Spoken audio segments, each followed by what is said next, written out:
Who wins in a street fight, me or you? Street fight. In my opinion, is it in a basketball court or is it in a cage? A street fight. Well, yeah. Well, no, we got space. A lot of space. I don't know.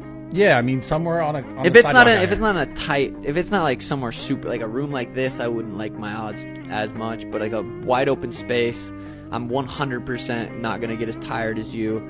It would be very hard for you to just grab a hold of me. I've been defending that for the last 12 years, not letting people grab a hold of me, but no one's tried as strong as you. But even if you did just grab a hold of me, there's other issues you got to worry about. Don't let me grab your neck at all. Don't let me take your back. I could probably, I honestly, I got a couple little takedowns that I'd probably be able to get to your back and choke you.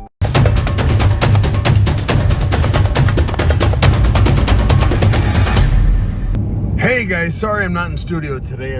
Goodness, it has been the week from hell. I've just been constantly either coaching baseball or I've been coaching classes or I'm on my way to a food truck thing right now. You see my food truck in the back, right? Ooh, I couldn't see it. But hey, Sean O'Malley, the dude's impressing me. Like, he comes off as a stoner. That's what I always thought of him. And now and not in a negative way. I love stoners. They're some of my best friends, or they were throughout the years. I got kicked out of I had a suite on a lake during college property. It was incredible. And my stoner roommate got me kicked off because he stole my neighbor's snowmobile, drove it to my front door, and then drove on the lake. If you don't cry, if you don't laugh, you'll cry. Anyways, so Sean O'Malley, I say he's always struck me as weed's the thing. Even though I've never really listened to him. Lately, I've been listening to him a lot more. And the dude, he understands this fighting thing. He understands both sides of it, the management side and the actual fighting thing. Here he's talking about if he fights Bradley Martin. Now every fighter's instinct is, yeah, I'd crush you, I'd smash you. It wouldn't even be hard. I'm a fighter and you're a bodybuilder. But Sean, first thing he says is, you're a big guy, which is like the appropriate thing to say. Then you start sizing up. Where will I be fighting? Where is this fight going to take place? Will it be in a cage? Will I be able to get away from you? And he knows. And I've been saying it for years. Cardio is king. Strength is way up there. Strength and size are close to the top of the list of what you need to be a sustainable athlete. But cardio beats everything. If you can get lift, I liked how Joe Rogan said it the other day. He said he would hit you with the earth. He'd pick you up and throw you down. That hurts. If any of you have ever been yeeted before, or thrown, or tripped, or wrestled, and yet hitting the ground hurts. That's why no professional fighter likes wrestling day. It's just the hardest day of the week. Sean O'Malley understood that immediately. He's like, you're a big guy. I mean, if you were to get a hold of me, I'd be in trouble.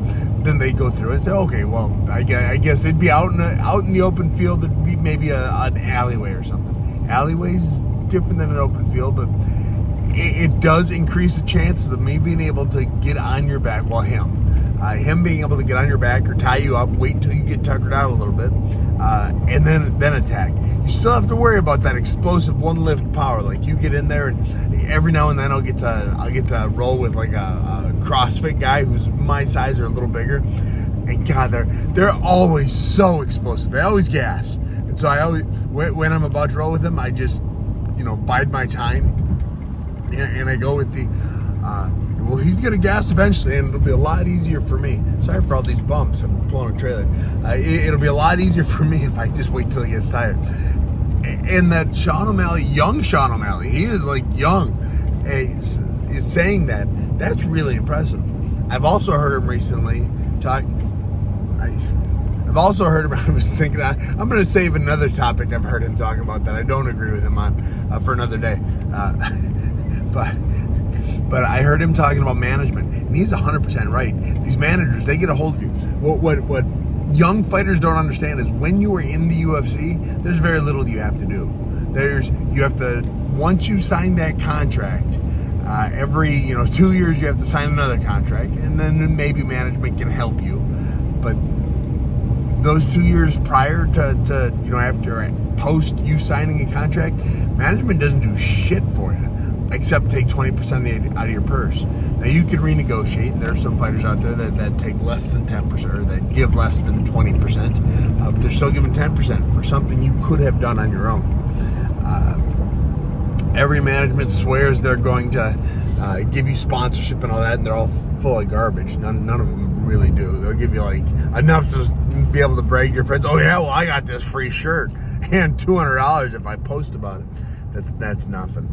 What you will get is an agent. An agent will help you with that side of things.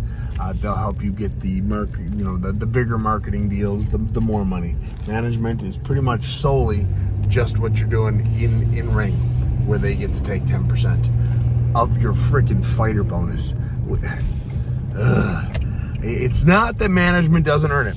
It's that they earn it and then they stop earning it. There's no more reason for them to do it.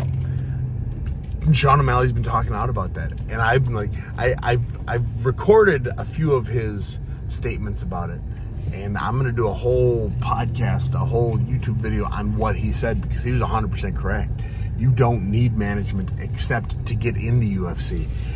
And the management companies right now have such a stranglehold on fighters in the fight industry. It's not the UFC that's hurting fighters, it's management companies.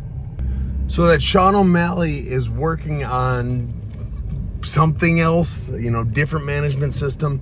I'm not a big fan of the management system that deals with the UFC. It has nothing to do with the UFC other than they have all the fighters.